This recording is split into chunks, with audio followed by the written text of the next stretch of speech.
Astrology is not the only tool. I'm not the only astrologer, but I'm really astute. Started studying 42 years ago, and I'd say that I'm very astute and I've got great insight and great perception. And I tend to view these situations as a message from the universe or a call to action or some kind of test.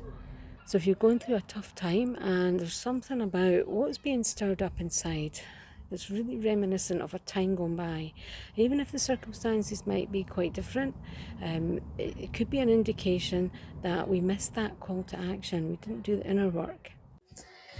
Hello and welcome to Mind Body Map. I'm Susan Swan, qualified yoga therapist and astrologer. So don't forget to subscribe to this channel and sign up to my email list, where you'll receive news and updates and special offers, plus exclusive content. Hello, welcome to my garden. It's a beautiful day, so I thought I would just come outside. And today I want to talk about how we view difficult situations. So I remember a time when I thought, well, they say there's light at the end of the tunnel, but this must be a circular tunnel because it seems to have no end. So these types of situations that can be really demanding of our time and energy and leave us maybe confused and feeling like we're in limbo. And I tend to view these situations as a message from the universe or a call to action or some kind of test.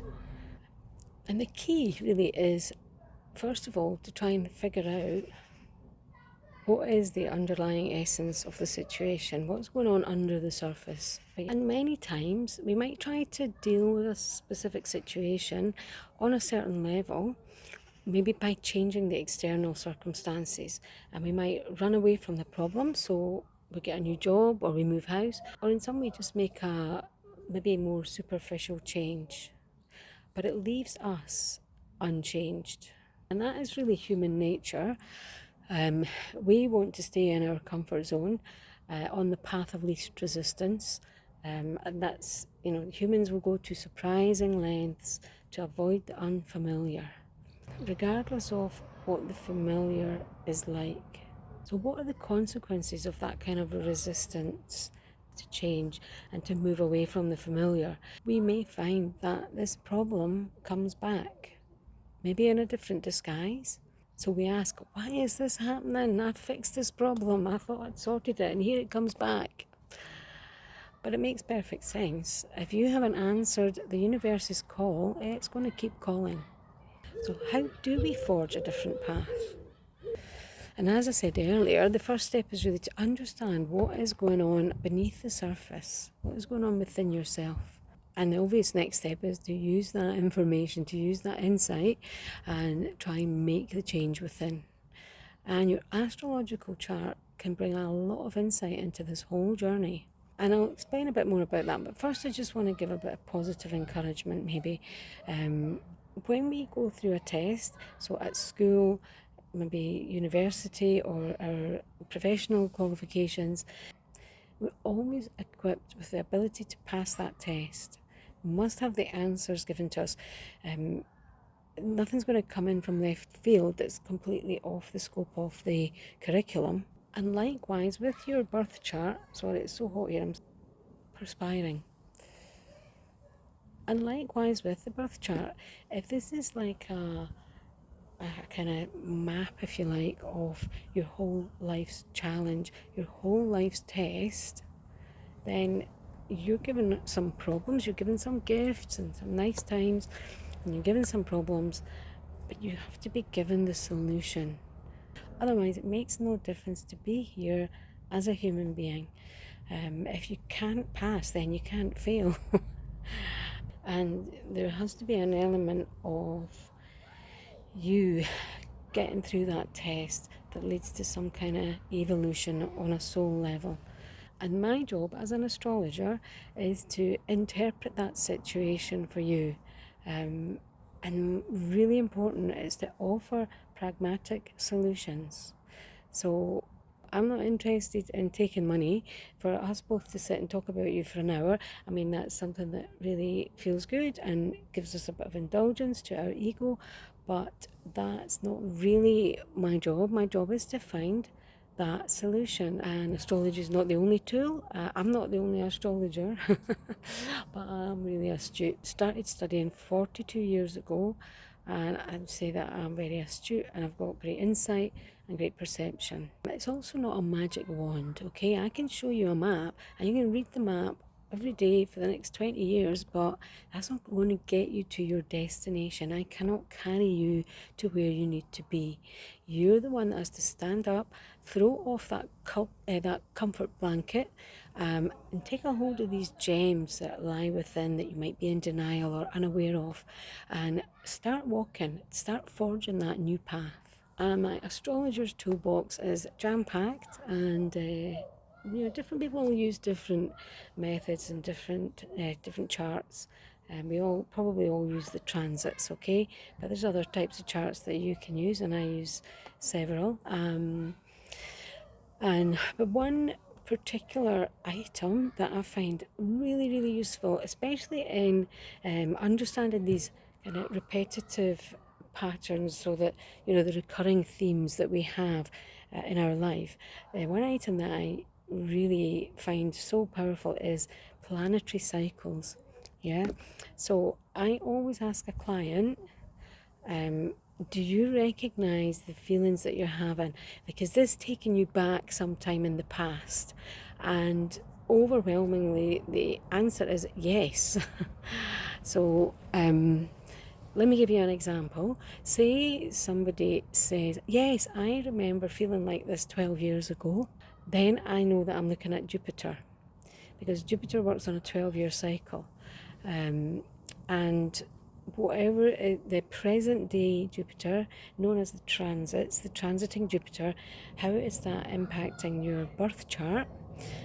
What is it stirring up? What is it kind of activating? And whatever that is the same as it was 12 years ago, because your birth chart is static, okay? Sorry, it's so hot. And just by way of a side note, this 12-year cycle of Jupiter, or of any planet, is not the same as the orbit around the sun. Okay, so don't get confused. Don't go and Google all the different orbits of the planets. Okay, this cycle is relative to our standpoint on Earth, and Earth is obviously moving. Okay, so it's called a geocentric. So it's not the same, and Jupiter is on a 12-year cycle, not a 12-year orbit around the sun. I now know what point or collection of points in your birth chart I need to look at for this insight, okay? And not only that, I can also look at what else is interacting with these points that are being impacted and see what might be helpful. Something might be helpful, but it's blocked also by something else, or it might be that you know about it, but you just always had self-doubts, or you've been reprimanded as a child for expressing that. Should have brought some tissues. I needed a towel out here. I like to see the chart as like a story. There's lots of different subplots and twists and storylines, but that's the story. I know I said it was a test, but it's also a story. So it's the story of you, and that story must be told. It must be expressed. It must become manifest in some way. The chart will out, absolutely. And there's always several different manifestations or ways for that energy to express related to each individual point in the chart. So we could have several versions of the different storylines, okay? And again, because we might be just interested in reading the same one over and over again, it's become so easy, it rolls off the tongue. We maybe don't want to acknowledge or embrace a storyline that seems a bit more challenging for us, but it might be what our soul needs, and it might be something really wholesome and beneficial for our journey. So hopefully I can help you to kind of rephrase and redirect and rewrite some of these scripts and manifest a different story. So I want to give you an example of this. I was doing a talk many years ago, maybe decades ago. I was giving a talk for my local astrology group, and I decided to talk about the theory of multiple intelligence, which I had been learning about, so obviously in the discipline of psychology. This was proposed by Howard Gardner. So obviously we know about IQ, and we place an inordinate amount of emphasis on that, but there's many types of intelligence. Humans can do lots of other good things. So I was doing this talk and I was kind of thinking, could we get a planet to relate to each of the types of intelligence? Got pins and needles sitting here.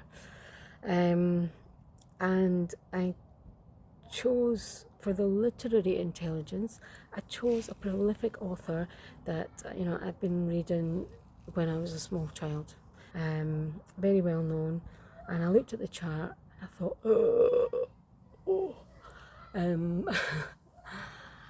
so I thought, if I put this chart up to my astrology friends and I say, just tell me about this person, I'm not going to tell you anything, just tell me about this person, nothing to do with intelligences, okay? I'm pretty sure they would have said, wow, that's a dark, devious, twisted person, probably a serial killer. And that person whose chart was up was Agatha Christie. Now, I know that when we think about the horror story, the films and the stories and the horror, I mean, it's just on a whole other level. But that she had a devious mind. She had to have a bit of a twisted mind to come up with these, how things weave together. So that's a good example of how that may have manifested. And thankfully, it manifested by a wonderful, long, successful career as an author. So, yeah, I hope you find this of interest. I'd love to hear from you. Comment if you've got a general question about some of the stuff that I've been talking about, wanting to get a bit more detail about these planetary cycles or any other aspect of astrology, just comment, send me a comment in this video. If you want to talk about something a bit more personal, you won't want to share that in the comments, feel free to email me. I'm happy to discuss it privately, and maybe that can be something that can be incorporated into a future video, and obviously anonymously and with permission, but it would just be good to have something more detailed, more specific, more practical, and more related to people that might be watching these videos. Okay, I can just pick out some case studies from the past, but I don't want to do that. I'd rather speak to you. So yeah, and obviously if you want a private consultation with me, you can email me and we can set that up. But just know that I'm really more about getting this community going. I want to build a community that we can be mutually supportive, and just help navigate some of the challenges. There's so many challenges going on. It's nice to have some kind of tool that can help us to get through. So let's get the community going. It could be really interesting. My next video will be about yoga, so we'll alternate. I don't know if I'll set up 2 different channels, I don't know, but for now I'm just going to alternate. So if you've got a question, and I'm talking about practical stuff here, I'm always very practical, that it's relating to your practice or your desire to practice, and you just need a bit of practical advice about something, send me an email. So it's better an email rather than a comment in this video, and then I can again use that to answer you via video. Otherwise, I'll be talking about how we move into specific posture or a specific posture, okay? And the way we physically move into that posture, how that can actually make a big difference to how our body responds. So we can go in and feel much more safe and be much more gentle, and therefore just open up and feel a lot lighter. So it makes a big difference how you actually move into a pose. So thanks very much for watching. Get in touch, like, subscribe, share, sign up to my email list. It's really hot here in Scotland. Sign up to my email list, and maybe if we get enough interest, we can I can start creating some material to send out just to get you into looking at yourself, even if you're not ever going to learn astrology, just to get you thinking about how we are understanding life's challenges, how we are approaching them, and how we are maybe managing to use them as a tool for transformation. Okay, thank you very much. Have a lovely day. Bye for now.